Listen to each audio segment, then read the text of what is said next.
అధికార పార్టీ నేతల కోసం ట్రిపుల్ అలైన్మెంట్ అష్టవంకరలు తిరుగుతోంది. దోళ్ల భూముల్లోంచి సాగే రింగు రోడ్డును కాంగ్రెస్ సర్కార్ కమాల్ చేసి సన్న చిన్నకారు రైతుల భూముల్లోకి మలుపుతోంది. ట్రిపుల్ అలైన్మెంట్ను మార్చే ప్రక్రియలో తెర వెనుక వేలాది ఎకరాల సమీకరణ జరిగినట్టుగా తెలుస్తోంది. రంగారెడ్డి, వికారాబాద్ జిల్లాల పరిధిలో అలైన్మెంట్ మార్పు బిగ్ బ్రదర్స్ కనుసన్నల్లో జరిగిందనే ఆరోపణలు వినిపిస్తున్నాయి. రింగ్ రోడ్డు అలైన్మెంటు కాంగ్రెస్ కు అవినాభావ సంబంధం ఉన్నట్టు చరిత్ర చెబుతోంది. ఇతర పార్టీలు అధికారంలో ఉన్నప్పుడు రింగ్ రోడ్లకు ఒక అలైన్మెంట్ ఖరారైతే కాంగ్రెస్ అధికారంలోకి రాగానే పాత అలైన్మెంట్ లో మార్పులు చేస్తోంది. పెద్దోళ్ల భూముల్లోంచి సాగే రింగ్ రోడ్డును కాంగ్రెస్ సర్కారు కమాల్ చేసి సన్న చిన్నకారు రైతుల భూముల్లోకి మలుపుతోంది. నెత్తినూరు కొట్టుకుంటూ బక్క రైతు దిక్కుతోచగా లబోదిబోమంటాడు.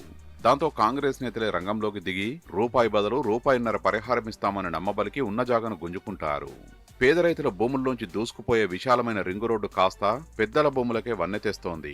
భవిష్యత్తులో వాణిజ్య సముదాయాలు, విల్లాలు, అపార్ట్మెంట్లు ఇలా విశ్వనగరాల్ని తలపించే ఆకాశ హర్మ్యాలు ఆ భూముల్లో వెలుస్తుంటే రింగు రోడ్డుకు భూములిచ్చిన రైతులు అక్కడే ఉపాధి కోసం వెతుకులాడుకుంటారు.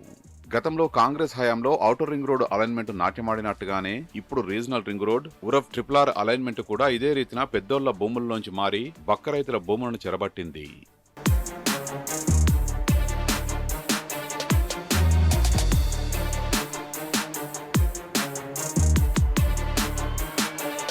కేసీఆర్ ప్రభుత్వ హయాంలో రూపొందించిన ట్రిపుల్ దక్షిణ భాగం అలైన్మెంట్ ను గతేడాదిలోనే కాంగ్రెస్ ప్రభుత్వం ముఖ్యనేత బంధువులతో పాటు పలువురు అధికార పార్టీ నేతల భూముల్ని తప్పించేందుకు అష్టవంకరలు తిప్పింది. రంగారెడ్డి జిల్లాలో 1 నుండి 3 కిలోమీటర్ల మేర పేదల భూముల్లోకి జరిగిన అలైన్మెంట్ వికారాబాద్ జిల్లాకు వచ్చేసరికి 5 కిలోమీటర్ల మేర జరిగింది. ప్రజలు, రైతుల నుంచి అభ్యంతరం వ్యక్తమవగానే కమిటీలంటూ కాలయాపన చేస్తుంది. చివరకు అదే అలైన్మెంట్ లో కొన్ని మార్పులు చేసి కేబినెట్ ఆమోదముద్ర వేస్తారు. వికారాబాద్ ప్రాంతంలో కొందరు కాంగ్రెస్ నేతల భూములపై ప్రభావం చూపుతుండటంతో 5 కిలోమీటర్లు జరిగిన అలైన్మెంట్ ను మరో 2 కిలోమీటర్లు అంటే ఏకంగా 7 కిలోమీటర్ల వరకు జరిపారు. దీంతో ముఖ్యనేత బంధువులు, ఇతర కాంగ్రెస్ ప్రజాప్రతినిధులు, నేతల భూములు సేఫ్ అయ్యాయి.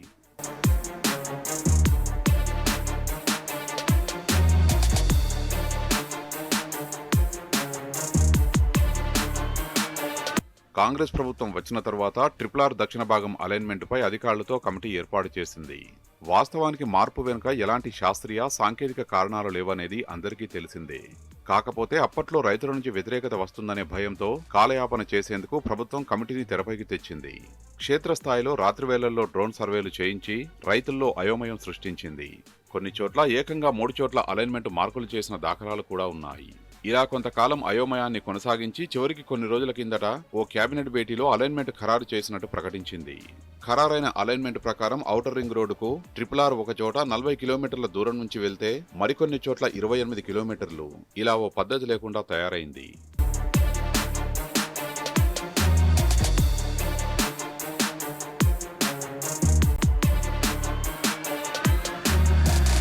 కేసీఆర్ హయాంలో రూపొందించిన ట్రిపుల్ అలైన్మెంట్ ను మార్చే ప్రక్రియలో తెర వెనుక వేలాది ఎకరాల సమీకరణ జరిగినట్టుగా తెలుస్తున్నది. ముఖ్యంగా రంగారెడ్డి, వికారాబాద్ జిల్లాల పరిధిలో అలైన్మెంట్ మార్పు బిగ్ బ్రదర్స్ కన్సర్నల్లో జరిగిందనే ఆరోపణలున్నాయి. రంగారెడ్డి జిల్లా అమనగల్లు మొదలు వికారాబాద్ జిల్లా పూడూరు వరకు అలైన్మెంట్ కు అనుగుణంగా తక్కువ ధరలకు భూములు కొనుగోలు చేయడంతో పాటు వేలాది ఎకరాల అసైన్డ్ భూములపై పెద్ద ఎత్తున అనధికారిక ఒప్పందాలు చేసుకున్నట్టు తెలిసింది. ఇదే రీతిన పేద ఎస్సీ, ఎస్టీలకు చెందిన అసైన్డ్ భూముల్ని వేలాది ఎకరాల మేర అనధికారిక ఒప్పందాలతో తమ గుప్పిట్లో పెట్టుకున్నారనే ఆరోపణలున్నాయి. వికారాబాద్ జిల్లా పరిధిలో భూములు కోల్పోతున్న కాంగ్రెస్ బడా లీడర్లు రీజనల్ రింగ్ రోడ్డు అలైన్మెంట్ మార్పు చేసేలా పావులు కదిపారనే ప్రచారం జరుగుతున్నది.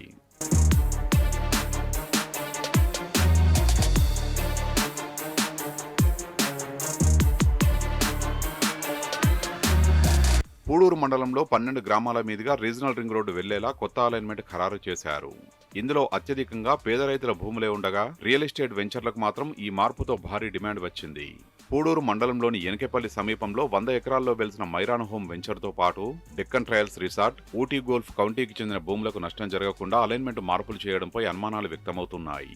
పూడూరు గ్రామ పరిధిలోని Janapriya real estate venture, Manchanpalli శివారులో వెలిసిన గిరిధరి ప్రాజెక్ట్స్ రియల్ ఎస్టేట్ భూములు ఇంచు కూడా కోల్పోకుండా కొత్త అలైన్మెంట్ మార్చినట్టు ప్రచారం జరుగుతున్నది. అలైన్మెంట్ మార్పులో సదరు రియల్ ఎస్టేట్ వెంచర్ల నిర్వాహకుల నుంచి పెద్ద ఎత్తున కాంగ్రెస్ బడా నాయకులకు ముడుపులు ముట్టినట్టు విమర్శలు వెల్లువెత్తుతున్నాయి.